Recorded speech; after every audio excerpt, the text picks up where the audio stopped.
Have you ever struggled with finding a credible source for your research from a sea of papers? It can be overwhelming, but don't worry. This tutorial will help you find a credible source with the PARCA test. PARCA stands for Purpose, Relevance, Accuracy, Currency, and Authority.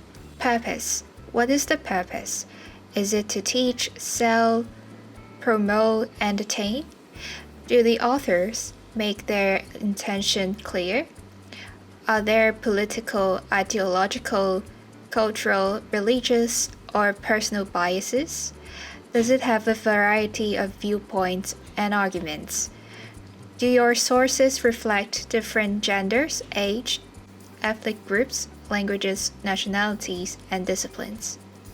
Relevance.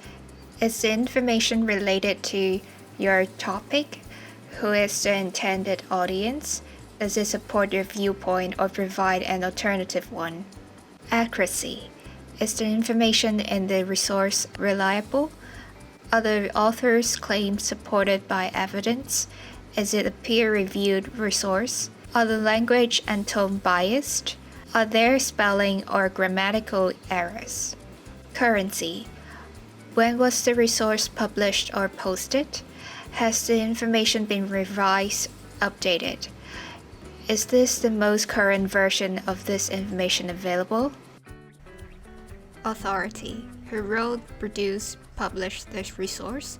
Is the resource published by an academic publisher or a reputable organization? What are the author's credentials or organizational affiliations? Is the author qualified to write on the topic? If it's a website, does the URL reveal anything about the source? These criteria will help you evaluate the quality of sources. If you have any further questions, please come to visit research help desks, book an appointment with librarians, or chat with librarians. We are happy to assist you. Happy researching!